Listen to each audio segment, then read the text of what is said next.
Hello नमस्कार दोस्तों। जैसा कि मैंने कहा था कि ग्राफ में का मैं अगला वीडियो आप सभी के सामने लेकर आऊँगा, जो कि पेट परीक्षा के लिए अति महत्वपूर्ण है। पेट परीक्षा में 20 अंकों का ग्राफ आना है और 20 अंकों के जो नंबर आपको पक्के करने होंगे, उसके लिए ग्राफ का आपको आना बहुत ज़रूरी है। ग्राफ अच्छा आएगा तो आपके 20 अंक जो हैं वो पक्के हो जाएंगे आपको। ठीक है, जो 20 अंक के ग्राफ हैं आना ही आना है, इसलिए 20 अंक जो है आप अपने पक्के करिए, ग्राफ की प्रैक्टिस करिए। इसीलिए हम आपके सामने ग्राफ लेकर आए हैं, जो आपकी परीक्षा के लिए बहुत महत्वपूर्ण है। और आपके जो अंक हैं उनमें निश्चित रूप से प्रोग्रेस होगी। जो पिछले जो गलतियां थी वो आपसे नहीं होंगी। आपसे छोटी छोटी बातें हैं वो आप ग्राफ की आसानी से समझ सकेंगे और अपने नंबर में वृद्धि कर सकेंगे, ताकि आने वाले जो मेंस के जो भी सेकंड स्टेज एग्ज़ाम हो उसमें आप पार्टिसिपेट कर सकें। जब आपके अच्छे अंक आएंगे तभी आप उसमें अपनी सुनिश्चित दावेदारी सुनिश्चित कर पाएंगे। चलिए देखते हैं आज के ग्राफ में किस प्रकार के प्रश्न हैं, उनको हल करते हैं। तो पहला जो प्रश्न है हमारा प्रश्न है कि उन कंपनियों की जिनकी मांग उनके उत्पादन से अधिक है, उन कंपनियों से जिनका उत्पादन उनकी मांग से अधिक है। एक तो मांग उनके उत्पादन से अधिक है और दूसरे में उत्पादन उनकी मांग से अधिक है। ऐसी कंपनियां हमें छांटना है और छांट करके उनका हमें क्या निकालना है, अनुपात। तो सबसे पहले हमें देखेंगे कि ऐसी कितनी कंपनियां हैं जिनकी जो मांग है उनके उत्पादन से अधिक है। तो ऐसी कंपनियों को हम यहाँ देखेंगे, जबकि यहाँ चार्ट में जो दिखाया गया है, हमें चार्ट में बताया गया है कि जो डार्क वाला भाग है वह आपका उत्पादन को दिखा रहा है, जबकि आपका जो कम डार्क वाला भाग है वो कम डार्क वाला भाग आपकी मांग को दिखा रहा है। तो ऐसी कितनी कंपनियां हैं जिनकी मांग उनके उत्पादन से अधिक है। तो हम ए को देखेंगे, तो एक में मांग कितनी है 3000, उत्पादन कितना है 1500, यानी एक कंपनी कौन सी हो गई है, ए। इसकी मांग उत्पादन से अधिक है। दूसरी कंपनी देखें, बी में चेक करें तो बी में मांग कितनी है 600 रुपये, जबकि उसका उत्पादन 1800 रुपये, यानी ये पहली कंडीशन को फॉलो नहीं करता। तीसरी कंपनी सी को चेक करेंगे कि उसकी जो मांग है वह 2500 रुपये है, जबकि उसका उत्पादन 1000 रुपये, यानी मांग उसकी 2500 है तो ज़्यादा है और उसका उत्पादन कितना है, कम है। तो उत्पादन से मांग ज़्यादा हो जाएगी, तो हमारी दूसरी कंपनी कौन सी हो जाएगी, बी। यानी दो कंपनियां हमें मिल गई हैं। तीसरी अगली डी कंपनी को चेक करेंगे तो डी का जो मांग डी का जो उत्पादन है वो कितना है, मांग कितनी है, सॉरी 1200, उत्पादन कितना है 2700। मांग 1200 है, उत्पादन 2700 है, तो मांग उनकी कंपनियों के उत्पादन से अधिक है, तो नहीं, इसमें उत्पादन से अधिक नहीं है। तीसरी अगली कंपनी जो ई है उसको चेक करेंगे तो उसकी मांग 3300 है, जबकि उसका जो उत्पादन है वो 2200 है, यानी आपकी जो तीसरी कंपनी है वो कितनी हो जाएगी, ई। कौन सी हो जाएगी, ई। यानी आपके सामने तीन कंपनियां ऐसी हैं जिनकी मांग उनके उत्पादन से अधिक है, जिनकी जो मांग है वह उसके उत्पादन से अधिक है। अब पांच कंपनियों में ये कंडीशन हो गई, तो शेष बची कंपनियां कितनी हो जाएंगी, दो। यानी दो कंपनियां ऐसी होंगी पांच में से जिनका जिनका जो उत्पादन है वह उनकी मांग से अधिक होगा। तो इस प्रकार से पहले प्रकार की तीन कंपनियां जब हमारे सामने हो जाएंगी, दूसरे प्रकार की दो कंपनियां हमारे सामने हो जाएंगी, तो इन दोनों का जो अनुपात होगा, इन दोनों का हमसे क्या पूछा गया है, अनुपात, कि उसका अनुपात क्या होगा। तो उन कंपनियों की संख्या का अनुपात 3:2 हो जाएगा। इस प्रकार से हम इस सवाल को हल करेंगे। यानी चार ऑप्शन जो हमारे सामने हैं, 2:3, 4:1, 1:1 और 3:2, इसमें जो डी ऑप्शन है यानी 3:2, यही हमारा सही उत्तर हो जाएगा। इस प्रकार के प्रश्नों को ऐसे हल करना है, सबसे पहले कंपनियों की संख्या निकालना है और उन संख्याओं को एक अनुपात में लिख देना है। चलिए अगले प्रश्न की तरफ हम चलते हैं। उससे पहले हम एक चीज़ और समझ लेते हैं कि जितने भी हम ग्राफ के सवाल लगाएंगे, जो भी हमारे ग्राफ के सवाल होंगे, तो ग्राफ के सवालों के लिए मैंने कहा है आपको परसेंटेज आना बहुत ज़रूरी है। प्रतिशत आपको आना चाहिए, प्रतिशत के साथ आपको औसत भी आना चाहिए। प्रतिशत और औसत दो बिल्कुल ऐसे चैप्टर हैं जो आपको आना ही चाहिए, उससे आपको ग्राफ लगाने में बड़ी आसानी हो जाएगी। चलिए अगले प्रश्न को हम देखते हैं। अगला जो हमारा प्रश्न है, पांचों कंपनियों का की जो औसत मांग है, पांचों कंपनियों की औसत मांग और औसत उत्पादन में कितना अंतर है। औसत मांग और औसत उत्पादन में कितना अंतर है। जब हमें किसी चीज़ का औसत निकालना होता है, जब भी हमें किसी चीज़ का क्या निकालना होता है, औसत। तो औसत किस प्रकार से निकालते हैं उसको हम देखते हैं। जब भी हमें किसी कंपनी का औसत निकालना हो, तो औसत निकालने के लिए हमें, और जब भी हम क्या निकालेंगे, औसत, तो औसत के लिए हमें सभी कंपनियों की जो आय है, जो कुल जैसे हमें किसका औसत निकालना है, मांग का, तो हमें सभी कंपनियों की मांग का टोटल निकालना होगा कि टोटल ABCDE ने सबकी मांग कितनी कितनी थी।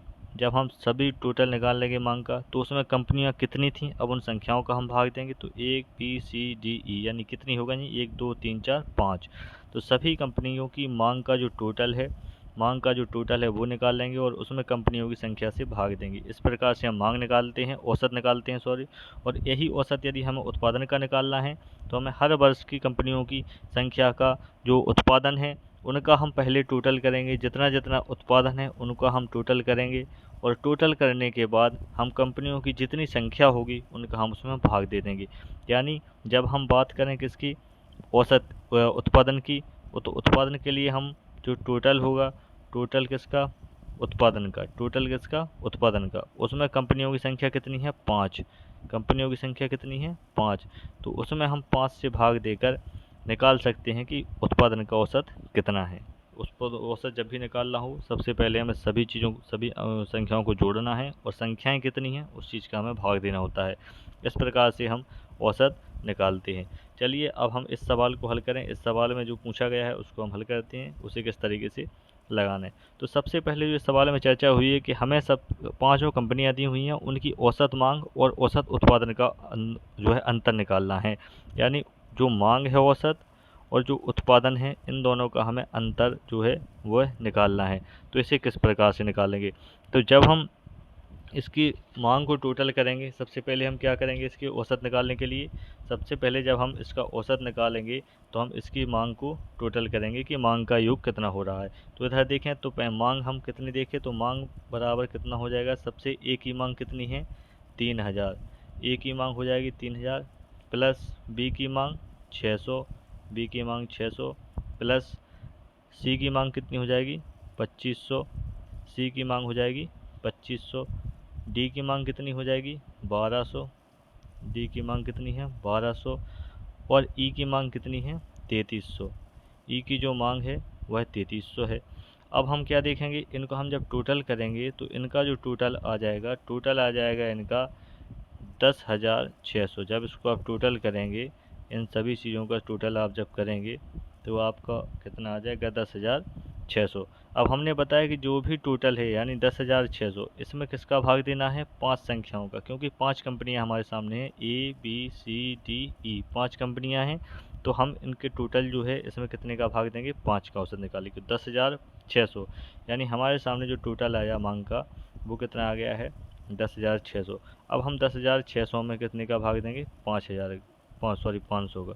10,600 में हम 10,600 में 5 का हम भाग देंगे तो हमारे सामने एवरेज निकल आएगा मांग का। तो एवरेज हमारा कितना आ जाएगा, हम जब 5 का भाग देंगे, 5 दूनी 10, 5 एकम 5, 5 दूनी 10, 0 का 0 आ जाएगा, तो हो जाएगा 2120। यानी ए का जो हमारा औसत आ गया, यानी एवरेज आ गया किसका, मांग का। जो औसत मांग है, तो औसत मांग कितनी हो जाएगी आपकी, 2120। औसत मांग आपकी हो जाएगी 2120। तो औसत जो आपकी मांग है, औसत किसका, मांग का, कितना हो जाएगा, 2120। औसत जो मांग है वो आ गई आपकी 2120। अब हमें क्या निकालना है, अब हमें निकालना है एवरेज किसका, उत्पादन का। तो एवरेज जब हम उत्पादन का निकालेंगे तो हम उत्पादन की जो संख्या है, हर वर्ष की जो उत्पादन है उसको हम जोड़ेंगे। तो हम उत्पादन में 1500 में हम जोड़ेंगे कितने को, 1800। तो 15 18 कितना हो जाएगा, 3300। 3300 में आप 1000 को और जोड़ेंगे तो कितना हो जाएगा आपका, 33 10 4300 हो जाएगा। 4300 में आप जोड़ेंगे कितने को, 2700 को। तो आपका कितना हो गया था, 33 10 43, 43 में 27 जुड़ा था तो हो गया था आपका 7,000। 7,000 में आप जोड़ेंगे 2200 को तो कितना हो जाएगा आपका, 9200। कितना हो जाएगा, 9,200। इसमें आप 5 का क्या देंगे, भाग, 5 का भाग देंगे तो जो आपका निकलेगा औसत किसका, उत्पादन का औसत निकल आएगा। तो 5 एकम 5, इधर बचेगा आपका 4, तो 5 अट्ठे 40, और 5 अट्ठे 40 के बाद 5 चौको 40, 5 चौको 20, 1840। यानी जो औसत उत्पादन है वो आपका कितना आ जाएगा 1840। अब हमसे क्या पूछा गया है, हमसे पूछा गया है कि औसत मांग और औसत उत्पादन का अंतर। क्या पूछा गया है हमसे, औसत मांग और उत्पादन का अंतर, यानी हम दोनों को क्या करेंगे माइनस। तो कितना आ जाएगा, 0 का 0 आ जाएगा, 12 में से 4 जाएगा तो कितना आ जाएगा 8 आ जाएगा, और इधर आ जाएगा हमारा एक हाथ से लगा जाएगी 9 हो जाएगा, इधर आ जाएगा हमारा 2, यानी 280 जो है वही आपका क्या हो जाएगा उत्तर। 5 मांग कंपनियों की मांग, औसत मांग, तो सबसे पहले हमने औसत निकाला मांग का, उसके बाद हमने औसत उत्पादन निकाला। औसत कैसे निकाला, सभी कंपनियों की जो मांग थी, औसत मांग के लिए सभी कंपनियों की मांग को जोड़ा, उसमें कंपनियों की संख्या का भाग देकर हमने औसत मांग निकाली, जो कि कितनी आई थी अपनी 2120। इसी प्रकार से हमने औसत उत्पादन निकाला। औसत उत्पादन निकालने के लिए हमने सभी कंपनियों के उत्पादन को जोड़ा और उसमें कंपनियों की संख्या जो कि 5 थी, उन 5 कंपनियों की संख्या से 5 से भाग दे दिया और हमारे सामने औसत उत्पादन आ गया। सवाल में हमसे उनका अंतर पूछा गया था, सवाल में हमसे उनका क्या पूछा गया है, अंतर। जब हमसे उनका अंतर पूछा गया है तो हमने उन दोनों को माइनस कर दिया। जब हमने उनको माइनस किया तो हमारा उत्तर 280 आ गया। यही हमारा आंसर हो जाएगा, और सी ऑप्शन जो है, सी ऑप्शन आपका क्या हो जाएगा, सही उत्तर हो जाएगा। चलिए हम अगले प्रश्न को देखते हैं, अगले प्रश्न को किस तरीके से हल करना है। अगला जो हमारे सामने प्रश्न है उसमें कंपनी डी का जो उत्पादन है, कंपनी डी का उत्पादन, तो कंपनी डी कौन सी है, कंपनी डी ए है।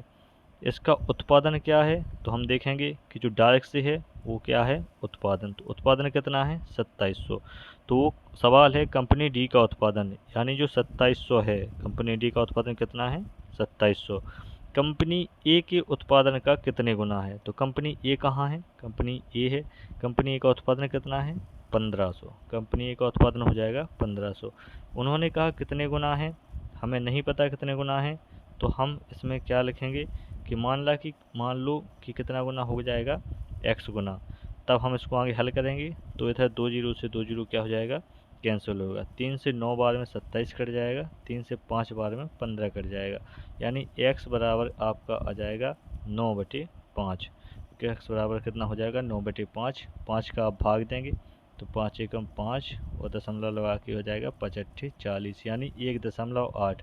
यानी जो कंपनी डी की आय है, ए की आय का कितने गुना, उत्पादन का कितना गुना हो जाएगी 1.8, यानी जो आपका ए उत्तर है वह आपका सही हो जाएगा, जो 1.8 है वही इसका सही उत्तर हो जाएगा। चलिए अगले प्रश्न को देखते हैं, अगले प्रश्न को कैसे हल करना है, किस तरीके से इसको हल करेंगे। लेकिन हम बता चुके हैं आपको कि जब भी आपको ग्राफ लगाना है आपको औसत निकालना आना चाहिए, कि जब भी हम किसी संख्या का, किसी चीज़ का औसत निकालते हैं तो सबसे पहले हम उन्हें सभी संख्याओं को जोड़ देते हैं, उनका सभी संख्याओं का जो टोटल होता है, जैसे हमने अभी कंपनियों का टोटल निकाला कि हमें कंपनियों की मांग का औसत निकालना है, तो उसे कैसे निकाला, तो सभी कंपनियों की मांग का औसत पूछा तो मांग को जोड़ देंगे, बटे कंपनियों की जो संख्या है उस नंबर, कंपनियों की जितनी संख्या है उस संख्या से हम उसमें भाग दे देंगे। इस प्रकार से हम औसत को निकालते हैं, इस प्रकार से हम औसत निकालते हैं। जैसे हमने अभी मांग का औसत निकाला था, उत्पादन का औसत निकाला था, फिर हमसे सवाल में अंतर पूछा गया था तो हमने उसको अंतर निकाल के और बड़ी आसानी से ही हल कर दिया था। इस प्रकार से ही हमने आसानी से हल कर सकते हैं। चलिए अगले सवाल को देखते हैं। अगला जो सवाल है उसमें पूछा गया है कि कंपनी बी की मांग, कंपनी किसकी मांग, कौन सी कंपनी, बी। तो हम देखेंगे बी की मांग कितनी है 600, बी की मांग कितनी है 600। तो उन्होंने कहा है कि जो बी की मांग है 600, यह कंपनी सी की मांग का कितने प्रतिशत है। तो सी की जो मांग है वह कितना है 25%। सी की मांग कितना दिया हुआ है 25%, यानी 600 जो है, सॉरी 2500 का कितना प्रतिशत है, 2500 सी की मांग है और बी की मांग कितनी है 600 और सी की मांग है 2500। तो उन्होंने कहा है कि बी की मांग सी की मांग का कितने प्रतिशत है। तो हम देखेंगे कि 600 जो है यानी बी की मांग 2500 का कितना प्रतिशत है, यही हमें निकालना है। तो हम लिखेंगे कि 600 बटे 2500 गुणा 100, यही निकालना है। इधर 2 जीरो से इधर 2 जीरो कैंसिल हो जाएगा, 25 से 4 बार में आपका कट जाएगा 100। अब आपके सामने बचेगा क्या 6 गुणे 4, यही बचा, यानी आपका उत्तर हो जाएगा 24%। तो 24% जो ऑप्शन होगा वही हमारा उत्तर हो जाएगा।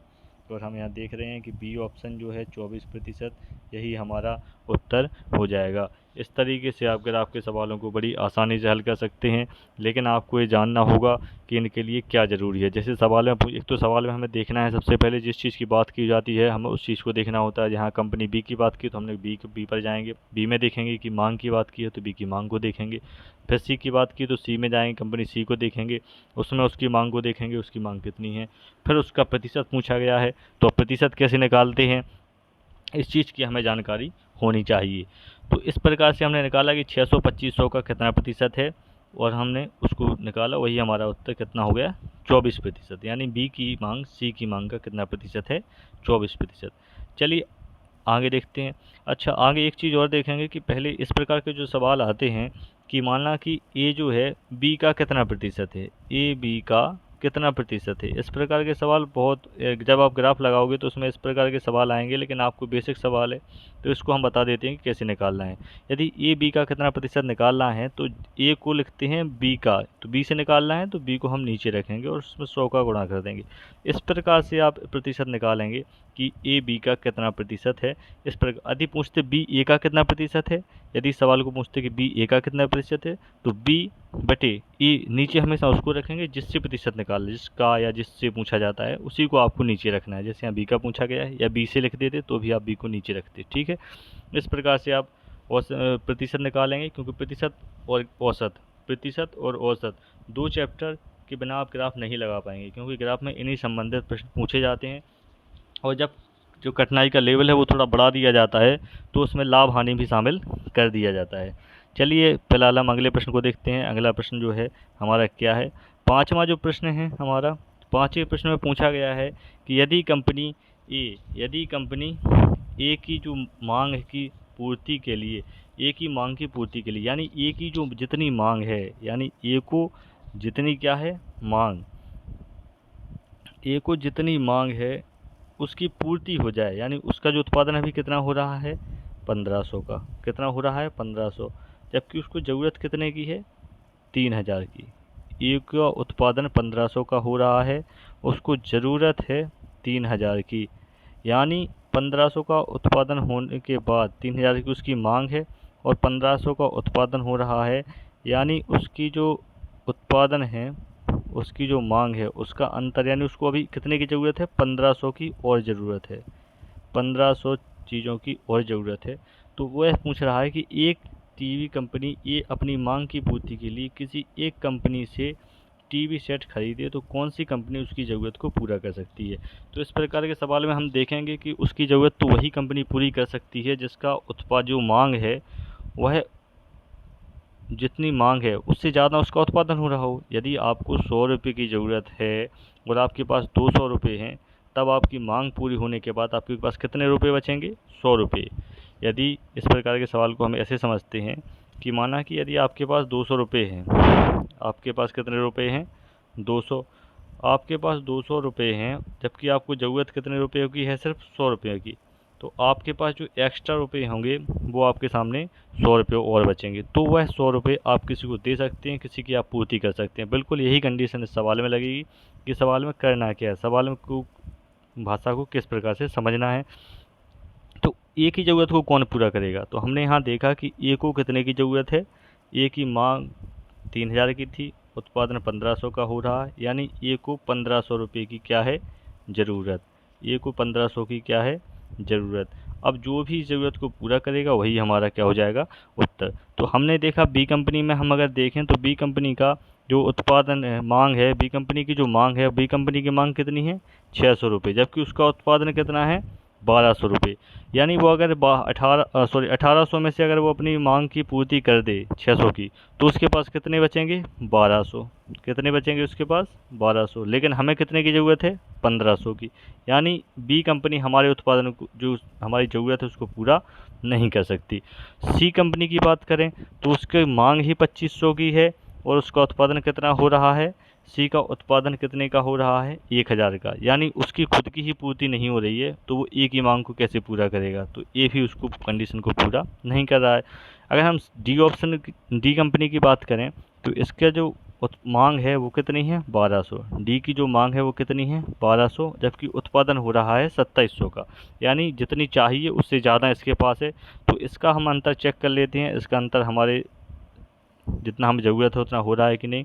तो हम डी का अंतर चेक करेंगे कि इनके पास 2700 का क्या हो रहा है उत्पादन, और इन्हें ज़रूरत कितने की है मात्र 1200 की, यानी इनके पास कितने शेष बचेंगी चीज़ें 1500 ही शेष बचेंगी, और हमें कितने की ज़रूरत थी 1500 की, यानी हमारा जो काम है वो कौन कर देगा डी कंपनी, हमारा जो काम है वो डी कंपनी कर देगी, और डी कंपनी ही ए कंपनी की ज़रूरत को क्या कर सकती है पूरा। तो यहाँ पर हमारा जो उत्तर होगा वो क्या हो जाएगा डी। हमारा यहाँ पर जो उत्तर होगा वो हमारा डी है, वो हमारा उत्तर हो जाएगा। इसी प्रकार से हम इन सवालों को हल करेंगे। डी हमारा उत्तर हो जाएगा। हमने एक एक करके सब कंपनियों को चेक किया, सबका अंतर निकाला, क्योंकि मांग जिसकी ज़्यादा होगी, मांग ज़्यादा है उत्पादन कम है, तो वह किसी को दे ही नहीं पाएगा क्योंकि उसकी खुद की पूर्ति नहीं हो रही है। ठीक है, तो जिसके पास एक्स्ट्रा होगा वही दूसरे को दे सकता है। इसके बाद जो अगली चीज़ हम बता रहे थे कि 2% वाली चीज़ बेसिक बता रहे थे, 2% वाली एक चीज़ और हम बता देते हैं इसमें कि यदि प्रतिशत में जैसे दिया होता है कि ए यानी दो कंपनियां दी होती हैं कि बी कंपनी का उत्पादन बी कंपनी से ए कंपनी का उत्पादन, यदि सवाल इस प्रकार से भी आ जाता है ग्राफ में ही कि दो कंपनियां हमारे सामने दी हुई हैं कि ए कंपनी है एक और एक बी है, तो हमें दिया हुआ है इनमें से ए का उत्पादन बी से कितना अधिक है, ए का उत्पादन बी से। तो हम सबसे पहले इनका अंतर निकालते हैं, प्रतिशत बटे बी से कितना अधिक है तो हम बी लिखते हैं, और गुणा कितना करते हैं 100 का। इस तरीके से हम निकाल सकते हैं कि कौन किससे कितना अधिक है कितना कम है। जब भी हमें अधिक या कम निकालना होता है सबसे पहले हमें अंतर ही लिखते हैं, और बटे में हर की जगह पे हम हमेशा उस संख्या को लिखते हैं जिससे हमें प्रतिशत निकालना होता है, और गुणा हम 100 का कर देते हैं प्रतिशत में बदलने के लिए। इस तरीके से हम बड़ी आसानी से दो संख्याओं के बीच में वृद्धि या कमी को निकाल सकते हैं। और ये बहुत ही ज़रूरी है क्योंकि ग्राफ में जो इस प्रकार के सवाल आएंगे आपको देखने को मिलेंगे। एक तो पूछा जाएगा कि ये कंपनी बी से कितना प्रतिशत है, किन कंपनियों में लगातार वृद्धि हो रही है, कि लगातार कमी हो रही है, तब आप तभी निकाल पाएंगे जब आपको प्रतिशत निकालना आता होगा। प्रतिशत जब आप निकाल लेते होंगे तो बड़ी आसानी से आप इसको हल कर सकते हैं। उम्मीद है ये जो वीडियो होगा आपके लिए बहुत लाभदायक होगा। बेसिक वीडियो है, बिल्कुल अच्छा वीडियो है, आप बड़ी आसानी से इस चीज़ों को समझ सकते हैं और बड़ी आसानी से ग्राफ को क्या कर सकते हैं हल कर सकते हैं। प्रतिशत के बारे में मैंने छोटा सा बता दिया है कि किस तरीके से प्रतिशत, चूँकि बड़ा चैप्टर है उसको प्रॉपर पढ़ना बहुत ज़रूरी है, लेकिन फिर भी जो बेसिक तरीका है वो मैंने बता दिया है। जो ग्राफ के लिए ज़रूरत था उतना तुम्हारा काम हो जाएगा इसमें, तो आप उतने से आप काम चला लीजिए बढ़िया, और आगे प्रैक्टिस करती रहिए। और हमारा जो यूट्यूब चैनल है स्टडी विद अजय 77, इसको आप अगर वीडियो अच्छा लगा हो तो सब्सक्राइब जरूर कीजिए, लाइक कीजिए और शेयर ज़रूर कीजिए। मैं आपके लिए जल्द ही अगला एक अच्छा और ग्राफ लेकर आऊँगा, और आपकी जो है प्रैक्टिस है उसमें लगातार मदद करूँगा, जिससे आपका जो है अच्छा स्कोर उसमें पैड में हो सके। Thank you. जय माता दी।